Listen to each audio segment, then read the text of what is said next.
Good evening, everyone. This is John Craig, and this is Sandy. So enthusiastic there. I know my blanket was over there. I was like, why is that over there? It's so good to be with y'all. Do you know what day today is? It's the third day of the week. It's time to rumble. No, I'm just kidding. Why? No, Why do you rumble on the third day? Because it's time to walk in spirit and truth. That's why. Oh. Yeah. And that's called rumbling? No, I just made that up. It does. I'm trying to fit the pieces together, how that thought came into your head. It's just a thought. Random thoughts come into my head, kind of like the shower thoughts from Let Us Reason Together. Oh. Yeah, they're just like random thoughts, things that make you go, that's weird. So, well, I say that all the time about you. Because what can I say? It is weird. All right. 3 days after my mom and dad's anniversary, that's what Joe, the warrior, says. Hi, Joe. How are you this evening? It's good to see you there in the chat room. Glad to have you with us this evening. We have a special day coming up tomorrow. We have a special day tomorrow. It's our granddaughter's 3rd birthday. Is it already here? Yes. The 27th? Our granddaughter is 3 tomorrow. Can you believe it? Oh. 3 tomorrow. 3 years old. It doesn't feel like it's been that long, and yet it feels like it's been forever. Doesn't it seem like that? No, it doesn't seem like she could possibly be 3 to me. That's to me. Anyway. Well, for those of you that are from our Life of Worship community, we want to tell you, hey, we are praying. We lost a dear lady in our congregation yesterday. Found out about it today, and she was vital. And so you guys continue to pray for the family, for Shirley Elton, and we love her and we're glad and celebrating with her. But my goodness, she just exuded Yeshua.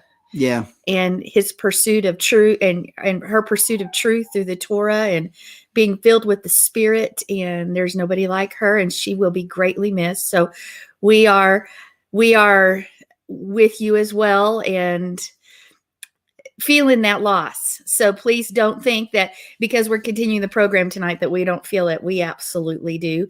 And who are we? We are John and Sandi Craig from Life of Worship in Amarillo, Texas.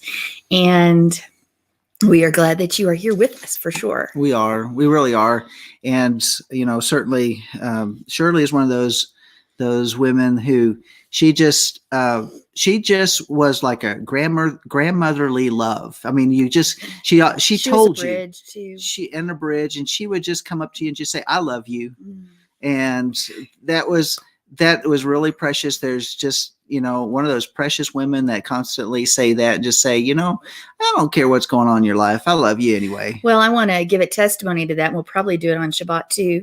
One of the ladies that text what had happened, I told her, and she was like, she and Celia are the only ones that would constantly say, "I love you." Isn't that right? Yeah. And so here, folks, if you're part of Life of Worship or you're in your own community, you need to step up to the plate. And by the way, this wasn't expected. She went to work, and she's 75, 76 years old. She went to work, came home, sat in her chair, and her husband came home and she was gone. So it's potentially a sweet way to go, but nonetheless, she is going to be greatly missed because, just as Joe said, she's a sweet, sweet lady. And her voice she was probably my biggest encourager in preaching and teaching. I'm telling you, she was so encouraging. In fact, when I did the tour portion this last Shabbat, she said, "I'm so glad we have such great teachers here at Life of Worship." And so she's definitely going to be missed for many, many, many, many reasons. But as Joe said, she went to be with Papa, and she went to rest with him in his arms. And I'm telling you, that girl wants to worship and dance and praise, so she's doing it now. So hallelujah for that. That's right. That is right. And just think, she's got all of the weight of this world off her shoulders, and she was she called you almost every day. She so did. You guys talk about what was going on in the world. So yeah. Yep. Yep. So yeah, that's exactly right. I guess I was a sounding board for her. That's right. It's But okay. she's part of our family. So Yeah, that's nice. Well, with that said, did you have news? I have some thoughts, and I just want. Okay, well, we need to put your thoughts. Do we need to put your thoughts in news? Okay. So we do. So talk for a second while I Okay. figure that out. Well, and by the way, while she's doing that, I do want to say over on Telegram, I've got my own group going, and it's called the Craig Report. So if you'd like to check up on some of the things that I'm reporting on at the Craig Report, I don't have any videos or anything that I pop up with my own stuff at this point in time, but I am just throwing different types of headlines that are out there that some people may not be getting and kind of putting them in a kind of summarizing some things that's catching my attention. So if you want to peruse some of those things, and it's certainly there. It's at the Craig Report. And over at Telegram, a lot of people don't know how to use that. So on the left-hand column, that's where all your people show up. And at the top of that column says search. Just type in the Craig Report and enjoy my group. Okay. So you plugged your group? So I plugged my group. Yeah. Are you ready for the news? I'm ready for the news.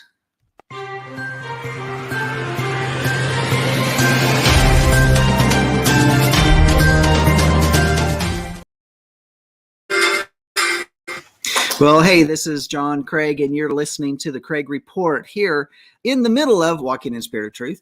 And just wanted to give you a couple highlights of things that are going on. I don't want you to be discouraged as to what's going on with the government and what's going on right now in Washington, D.C., involving President Trump and Joe Biden and all that sort of stuff. I want you to be encouraged because, first off, our kingdom is not of this world. We belong to a king who has his own kingdom and his own constitution, which is called the Torah, and that's what we follow and that's what we live.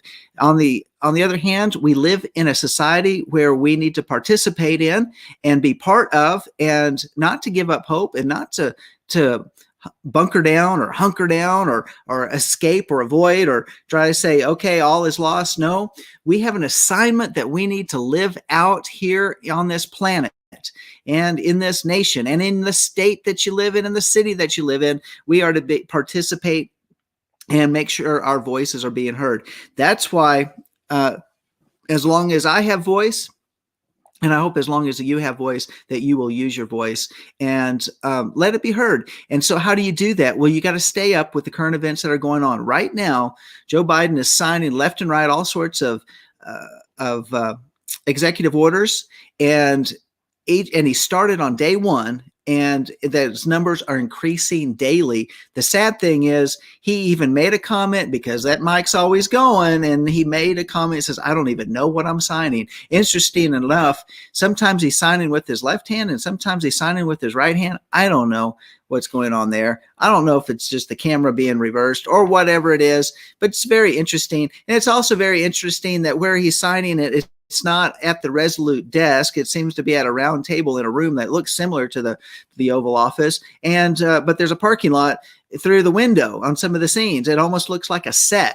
And one comment that was mentioned about it is that someone decided to take a photo and post it, and it actually looked like a Hollywood set. So who knows where Joe Biden is right now? However, instead of having a military plane pick him up to take him into Washington, D.C. last week, he had to take a private jet because the military wouldn't send one. Isn't that interesting? And yet, on the other hand, we had upwards of over 40,000 troops. Some say as many as 60,000 National Guard that were called up for the inauguration time, and many of those are still in place, in position, not only at the Capitol in Washington, D.C., but also at other various state capitals around the nation. And it makes you wonder what's going on. Well, one of the things is I've heard two sides of the story. One side of the story is to say, hey, look, it's actually what they call a black pill. A black pill is simply say, hey, look, it's over and done with. All I have is negative stuff to say. I'm done. I'm just going to, go from there. But on the other side, if you've been red pilled, you're awake to what's going on, but you've also gotten to the point where being truly red pilled means that you're not in a state of just a state of awareness. It means that you're in a state of taking that awareness and doing something with it. And that's why I want to encourage you, like what this Texan is doing that just came out in an article today over at the HalTurnerRadioShow.com, which says that a bill was introduced for Texans to vote on seceding from the USA. And so we also know that there's at least 8 other states that if Texas seceded, they would come with Texas, but basically that they are bringing up a referendum at this point in time by which they will begin the process and create a joint committee to develop a plan for achieving Texas independence, and then eventually bring it out. And some have said as early as November of 2021 for the people of the state of Texas to vote. And the request is to ask all representatives and senators in the state of Texas to let Texas citizens vote. So there is a process that's going on. If you're in a state and you know that state is having problems and what happened in the elections, and then maybe that's something that you can be bringing up to your state legislatures and senators and begin part of the process. If you're in one of those states that are close to Texas that have mentioned that they would go with Texas, if Texas did that, then you can, certainly let your voices be heard there.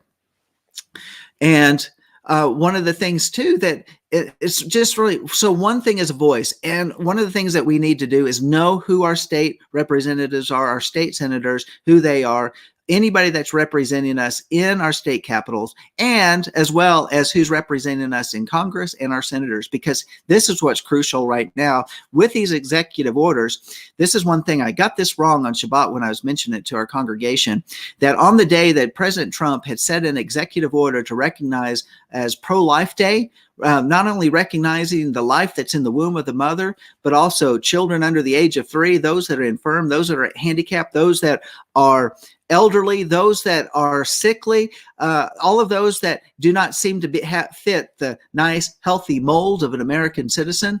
He says we're going to recognize pro-life and how all lives matter. And so with that recognition of what's going on, we need to, and as he did that, then what happened? My phone was ringing there on the side, so it's distracted me. But what happened is Joe Biden then takes an executive order and to codify Roe versus Wade. Do you think that was a setup? I think that was a setup. And in other words, to take Roe versus Wade, which was a Supreme Court decision, and by that edict from the Supreme Court has allegedly become the law of the land. But we know that only Congress can enact laws. That isn't. We know that technically abortion is not legal in the United States of America on the fact that there needs to be legislation that allows it. But we do know that there's multiple states that have come up with their own legislation that supports abortion, and there's others that have not. Well, Joe Biden signed the executive order to codify it. In other words, it's the process by which they can do a formal law that he's going to push into Congress. And this is why we need to contact our representatives to make sure that they vote against us, that they're watching them, especially if they're a Republican who seems to be going rhino on us. And then the other thing is our senators represent us in the Congress. And they have the power, if they are especially if they're a Republican senator, and many of them have lost their backbone, but if they are truly representing us and they are truly going to be standing on the platform of the Republican Party that is pro-life, then they need to be standing up and joining together to filibuster any such legislative action that comes from the House of Representatives to say, no, we're not going to allow it, and stand up. So talk to your senators.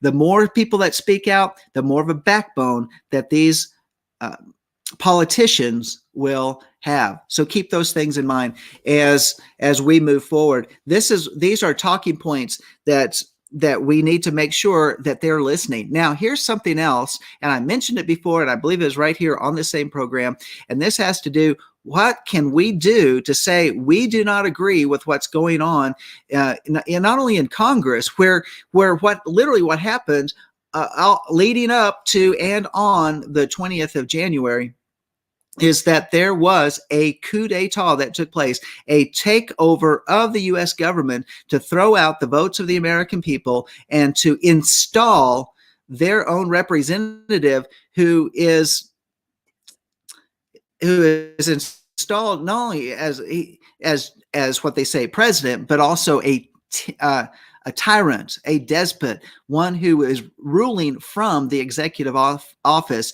and who has the full support, because he's a puppet of those leadership within Congress like Nancy Pelosi, Chuck Schumer, Schiff, and all of those, the Nadler, and all of those guys that are like that. Which brings me to the next point that I wanted to bring up. Unprecedentedly, and it's also unheard of, and it's unconstitutional, but the House didn't even take it to committee to examine the evidence. They impeached President Trump. You all know that. They took it to the floor immediately, said, this is the violation. President Trump incited these people to acts of sedition. President Trump is guilty, and they sent it over to the Senate, by which the Senate sits as a jury before a judge who is supposed to be the chief of the Supreme Court, the Chief Justice of the Supreme Court. Sorry, I had a little brain fart there. And here's what they said. Chief Justice Roberts said, I will not preside over my brain's going disappeared on me for just a second, but I'm not going to preside over those hearings.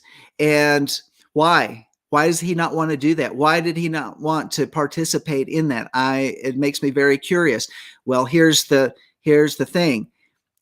Then Chuck Schumer, who is now leading the Senate, said, well, we're going to place somebody in his place. And guess what? It was not another Supreme Court justice. It is Patrick Leahy, who is a senator within the Senate. So it's like taking someone from the jury box and putting them into the position as judge over the hearing.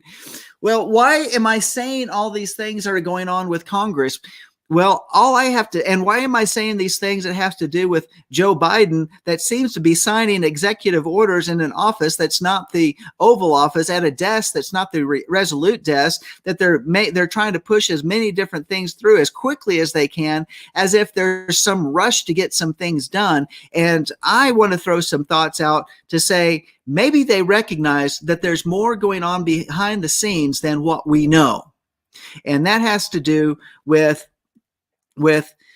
one of the things that came out that of course, it's not going to be heard of in the mainstream media, that President Trump actually, with the Emergency Powers Act and all of these different acts that he is able to do, actually it started back several months ago with the COVID. I think it started back last summer, even late last spring, with the COVID crisis, where he actually said this is an emergency, a national emergency. And when a nation goes under national emergency, then the nation goes under the control of FEMA.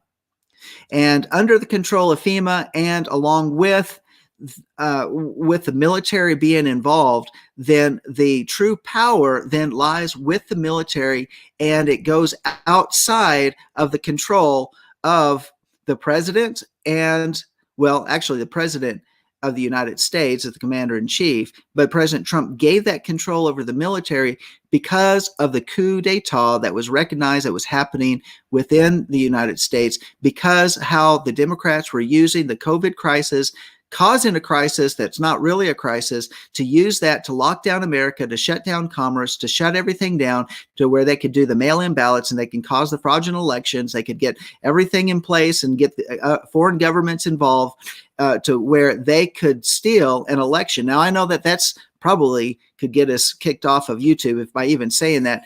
but I do want to say this is that by causing all of these things that took place in the election, that this would secure and to prove and to show that our nation was taken over by rogue elements, those that are committing the true sedition in the United States, not those people, the handful of people that were led by Antifa and the Boogaloo Boys, where they were taking weapons, breaking out windows, just causing destruction, hurting and attacking police officers, and then a few extra stragglers that were up front that said, oh, let's go check out the Capitol, while they were doing all the destruction and causing fights and all that sort of stuff.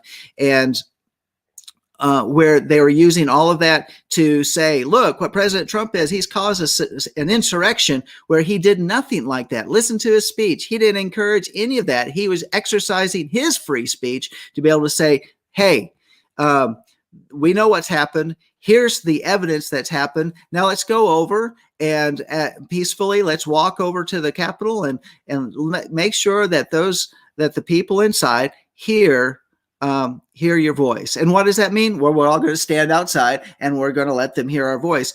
But a plan was in place. The FBI knew it.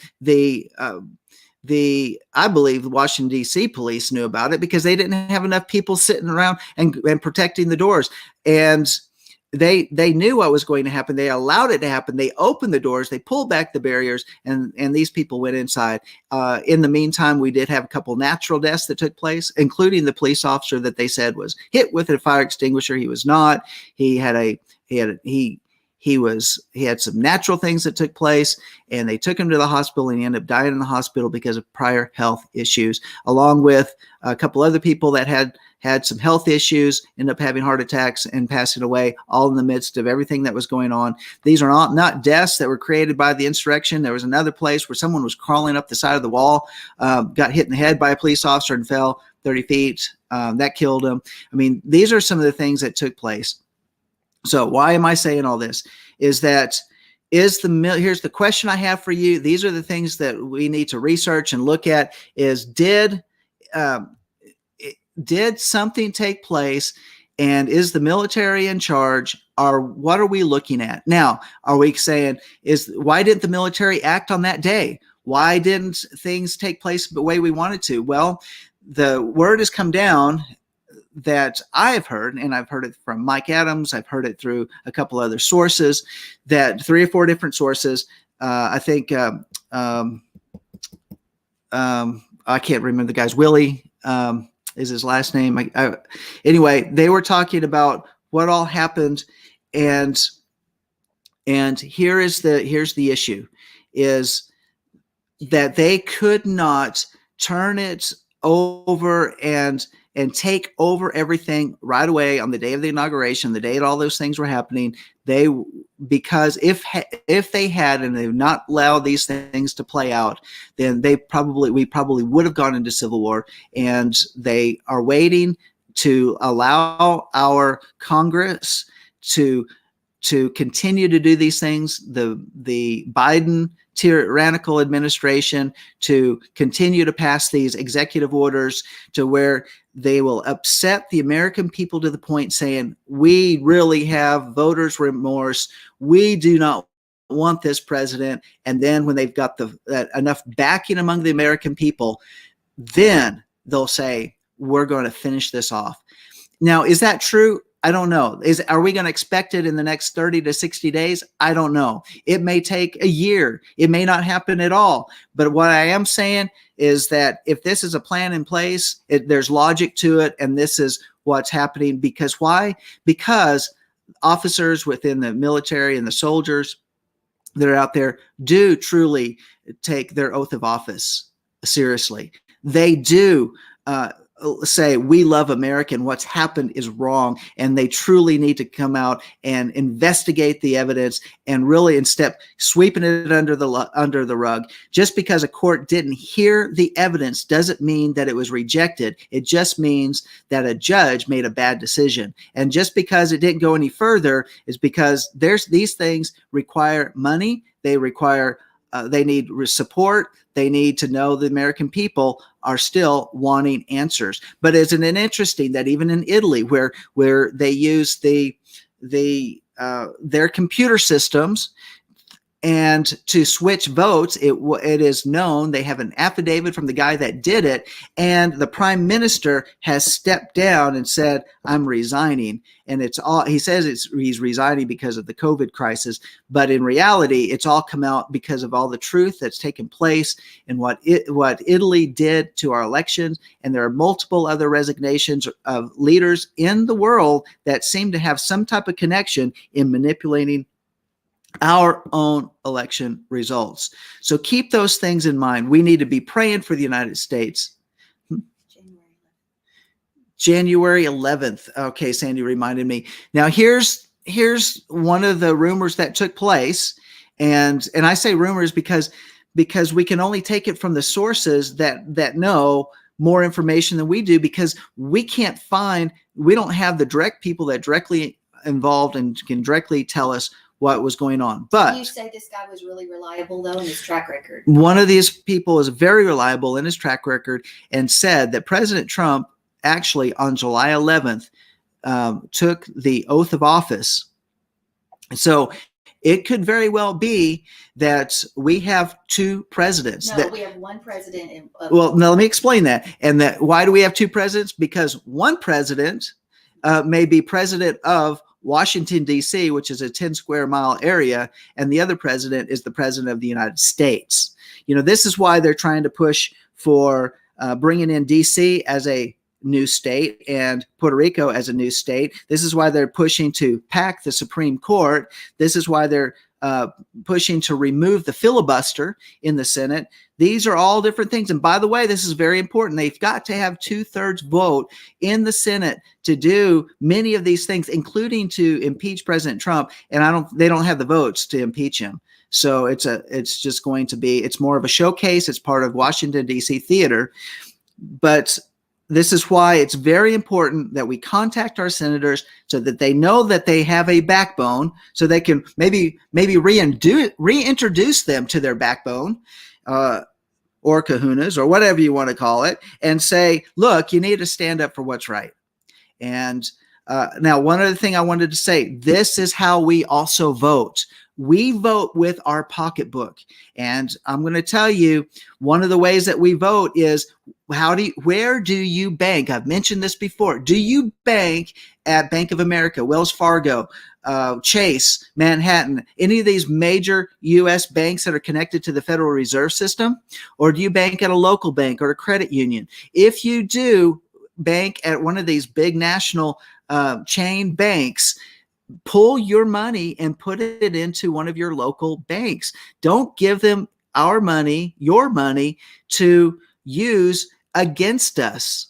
You send it and keep it in your local communities. That is one of the biggest ways you can do it. If you're in the stock market, you need to be looking at where is your money going and who's using it and how many of these people are stifling free speech. And maybe if you just pulled your money out of some of those places like Walmart or Amazon, or some of these big box stores, Target, and you took your money out of their stocks, it's going to force them to buy up their own stocks, use up their own money, and also cause their stock to drop. Wouldn't it be amazing, whether it's AT&T or these people, what is the conglomerate that has some of these hotel chains, which includes the Marriott?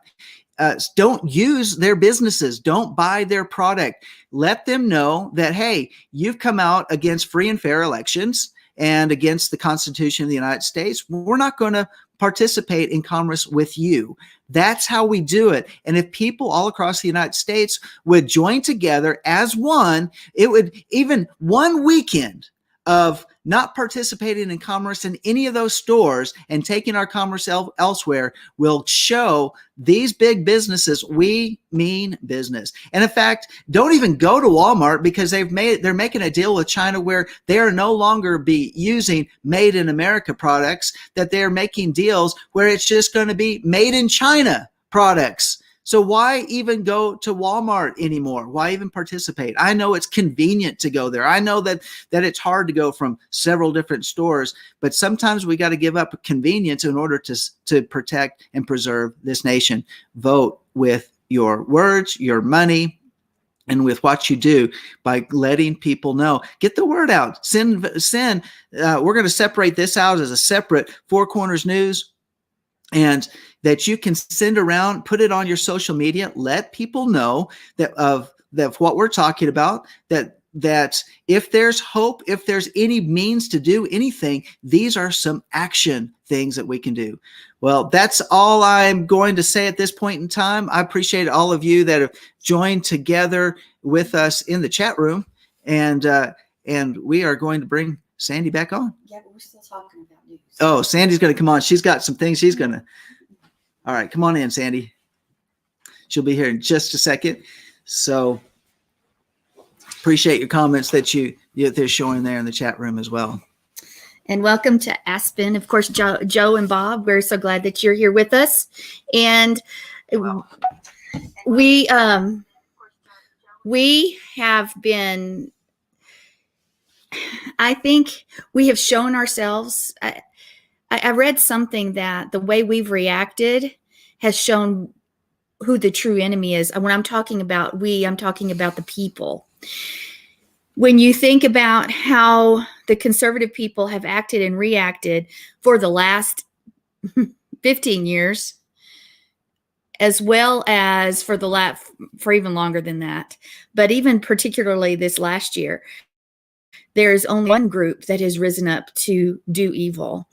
And I thought it was also interesting that you've talked to me about that Biden is the president of a corporation or something. Mm-hmm.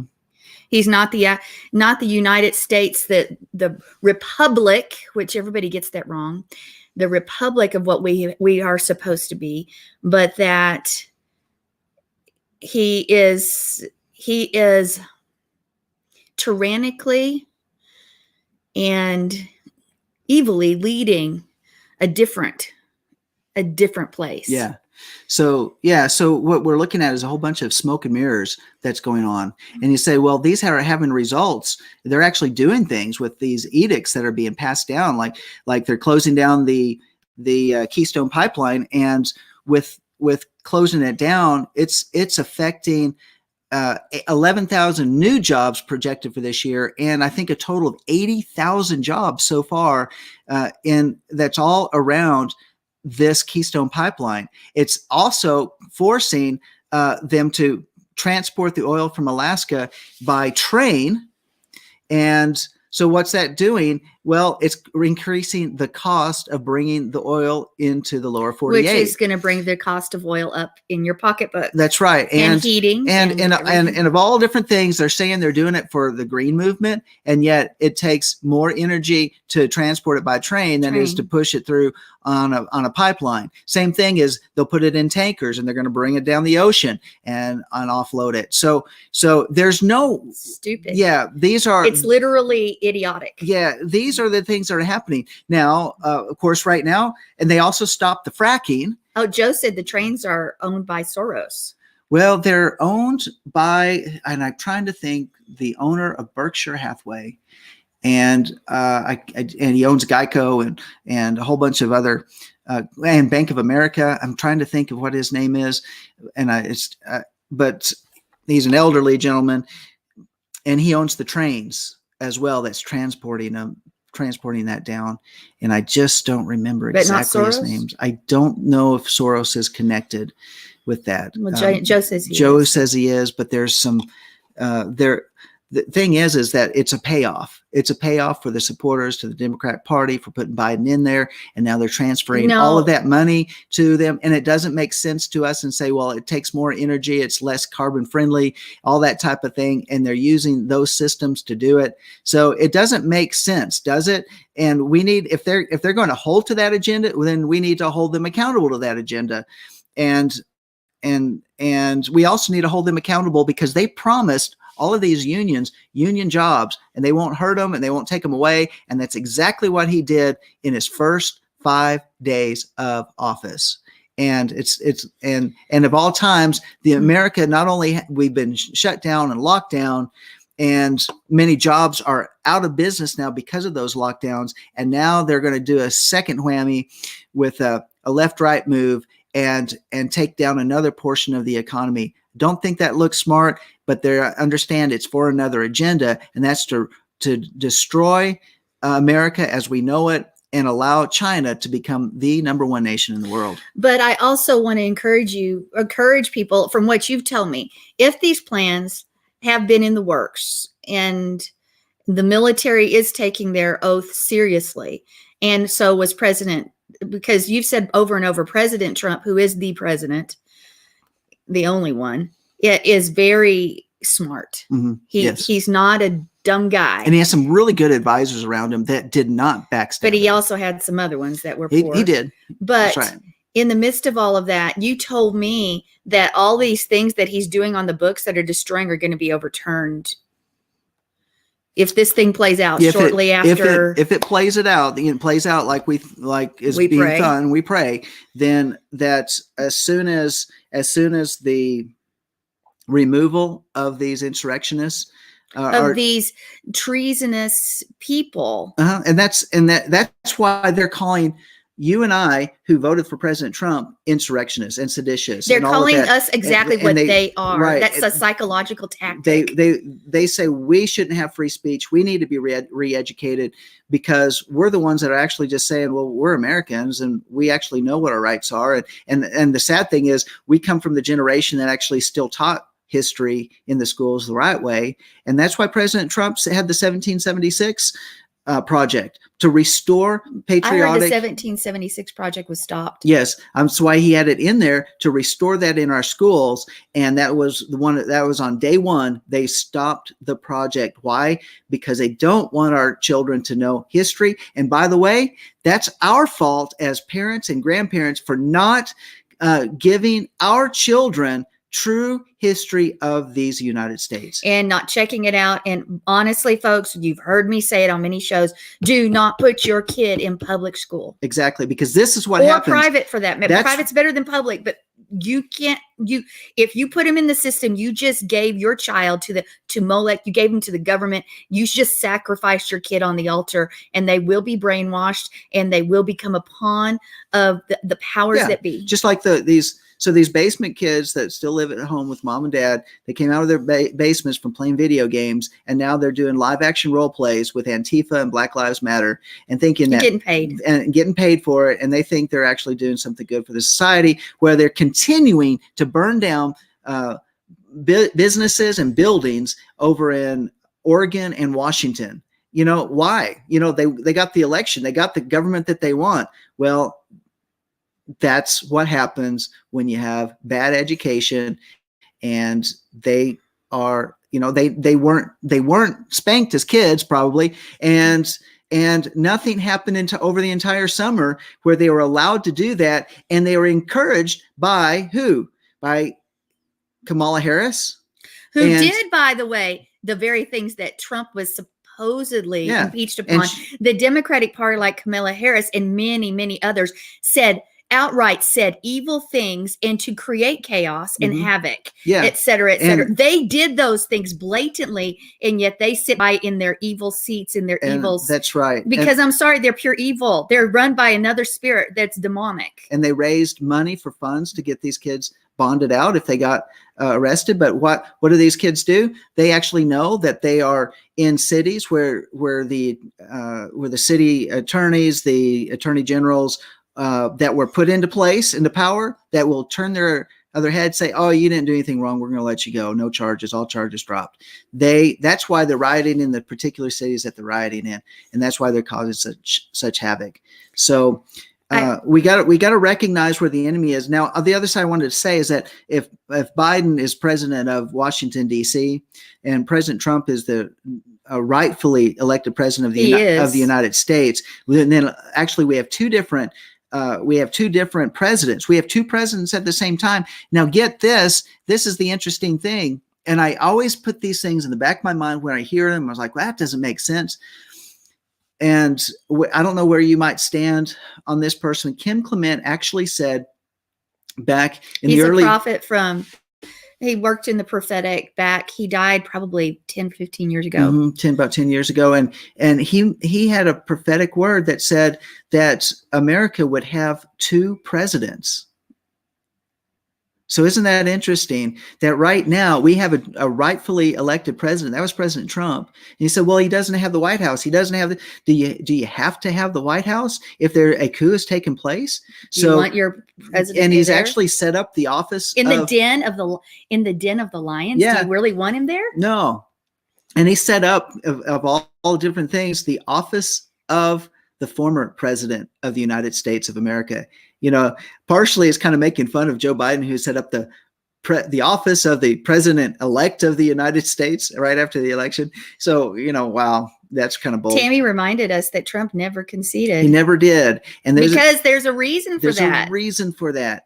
And, you say, well, is this QAnon stuff or whatever? All I can say is, you tell me those sources were reliable. What I've heard from these resources are not QAnon people, and they're trying to take those people that were following Q and QAnon and trying to really take them and put them in the mud. What I do want to say is there was quite an awakening that took place during the QAnon movement. That is irrefutable. And now, but we have to recognize that we're not sitting back watching and eating popcorn and watching the show. We're actually being involved, doing the things that actually make a difference, and do the things that actually touch not only our city, but those businesses that are in each one of our cities, like the Walmarts and stuff, that we need to be saying, look, we recognize who you are, what you're doing, what you're saying, that you don't recognize me as a valued customer, and therefore then I'm going to take my shopping dollars somewhere else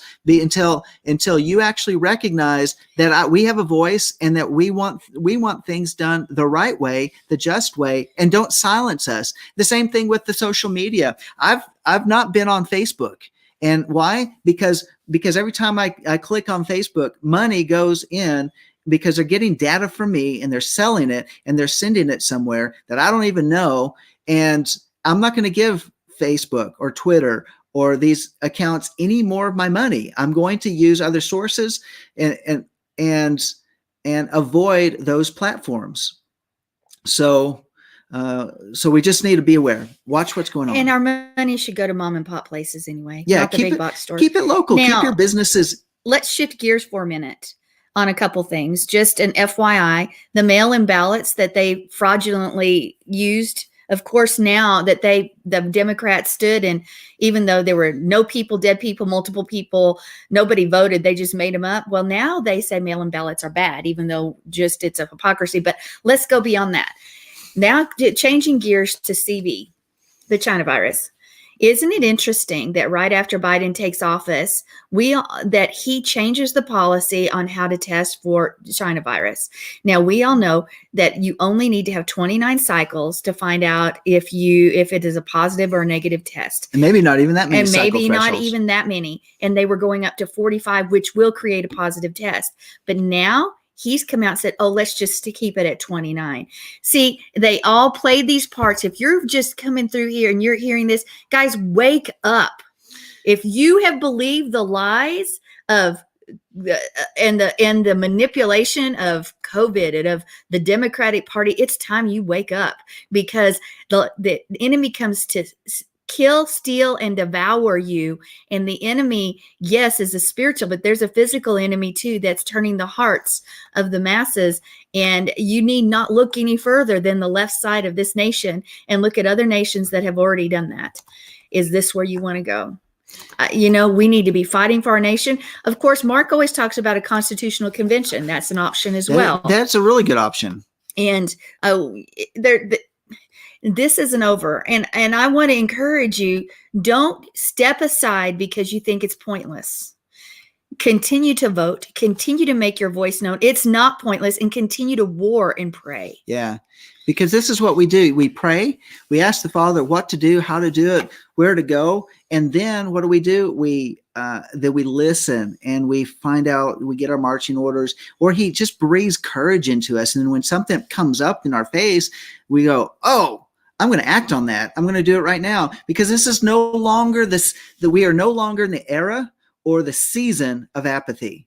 Understand, we've talked about not being apathetic for years, but you know what we've done? We just rolled over and said, don't bother me with the truth. I was talking with somebody the other day, and another lady came in, and I was talking about some of these different things, and the lady who was a Christian said, I don't watch the news. I really want to know about any of these different things. And as I just mentioned, I said a few different things. Man, her leg just started shaking, and she was like getting very anxious, and she just didn't want to really know about these different things. Well, guess what? It's time to put on her big boy pants or big girl pants and say, hey, guess what? It's more than just me being able to do my little thing, get my hair cut, go do my little shopping thing and go home and hide within my house. It's not the time anymore. This is what we do. We have to make sure that our voices are heard, and we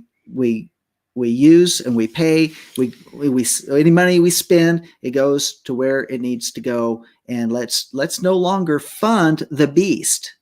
Yeah. By the way, I did want to say this, and it has to do with that PCR test that Sandy was talking about. It was very interesting, and I saw a picture of it. I need to find it for myself. But in the PCR test, they take that long Q-tip thing and they stick it right up there to implant a chip, and right up to that membrane that's up in the nasal passage, right next to the brain. And what's close to that? It is the pituitary. Is that right? The pituitary gland. Which is that right? Is that what it's called? I guess. That's your God consciousness. It's a thing that allows you to have God consciousness that's up there in your brain. And when they stick it up there, the whole goal is to create a disruption. They say, well, that's where we've got to get the RNA fragments that we're going to run through that PCR test and run at so many thresholds. That's such a lie. If someone's sick, all you have to do is swab their nasal passage. All you have to do is get your cheek. Or do the cheek. If it's going to be there, it'll be there, because otherwise you're hunting for something. But the fact is they weren't that hunting, they were destroying. The fact is that those PCR Q-tips are primed with COVID, the coronavirus, which is that oftentimes makes people sick within 4 days. But what else is it doing? Is it creating an infection up there in the brain? And the question is, how many brain? Jim Willie was talking about that. That's the name I was trying to remember. He was talking about how many people with brain infections are we going to start seeing in this next year from all these people that said, oh, I was around somebody that tested positive, I better go get tested. What type of insanity is that? Come on. We need to wake up and say, if somebody around you tested positive, this thing is not killing people. And the fact is that we have no flu this year, but also we have all these corona tests. He's being facetious, guys. These I'm things just are saying, the flu. Yeah, this is the flu.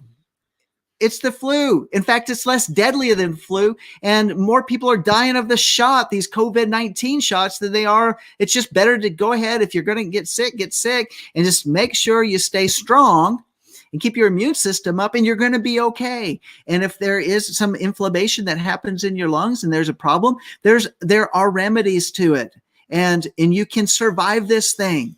So, okay, it's my little soapbox there, but stop playing into their game. That's what's happening. And I know some of you working, well, my job requires it. I've got to have one every so many. If you get a PCR test within 3 weeks of the last one, the last one was negative, you'll probably come up positive on the second time. Because of what they've already done with sticking that COVID in you.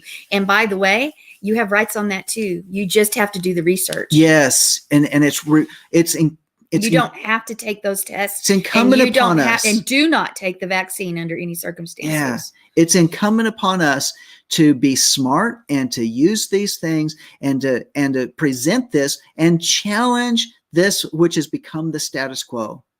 All right. Yeah. All right. So, well, that's a little bit of news. It is. So if anybody can find that image, please send that image to me. Which image is that? And it's an image that was put together, and it shows the image of the PCR thing, how they're doing it, and they're sticking up the nose. And then there's some ancient Egyptian That's how they did the brain. They yeah, stuck that up they there. stuck that. They did Made the stuff. brain mush, and that's how they mummified. Isn't it interesting how there's so many parallels and to what they did in ancient Egypt? So, Tammy, we're hoping you're with us this weekend too. yes, we miss you, Tammy. All right. Well, we are obviously not getting to the teaching tonight. I wasn't supposed to go that long. It's okay. It's okay. I really wanted you to get the news out there, what you told me this morning, which you did. And people need to know that. And you also need to know and be encouraged not to give up, because walking in spirit and truth is also being abreast of what's going on. And if you can't get it from the main news sources, there have to be news sources that you can get it from. And this is one place you can. We want to inspire you to live life abundantly now. It's not a future, oh yeah, I understand we're going to be going, we're going to the land, we're going to have a greater exodus, all that type of thing. We're living now. We prepare for our future, but we have to live in the present. And in order to live in this present, we've actually been told, it's been promised and it's been commanded that we've been made more than conquerors through him who loved us. And if we're going to be more than conquerors, then we have to understand that the warfare that's being used against us, that's playing out in the natural, has to be confronted. And we deal with it in our prayer closets, and we deal with it after we come out of our prayer closet with boldness, with courage, and to encourage one another, because the joy of the Lord is our strength. We're not losing hope. We are establishing hope within our lives. And not only that, for the generations that follow us. All this world is looking for is people that will stand up for truth. They're going to stand up for right. And that's you and that's me. And I hope that this inspires you. Yeah, we get angry about some of the stuff that's happening, but what do we do with it? We can air it to people that believe like us, or we can start taking action. We can recognize where our money's going and not feed the beast any longer. Amen. So, well, there you go. I hope you've enjoyed the show this evening. Share it, like it, give us some thumbs up as you listen to it. Share it around on your social media. Let people know that there's people like you and I. Preferably not Facebook. Yeah. Facebook may not allow it up there for very long, but we can try and put it on MeWe, put it on Gab, put it on Telegram. And I understand there's some parts of Parler, maybe the online version is showing up. They're supposed to have Parler back up and running here in the very near future, maybe by the end of the month. So let's stay in touch and continue to communicate back and forth. So on behalf of Walking in Spirit and Truth, this is John Craig. And this is Sandi. Till next time, shalom. Shalom.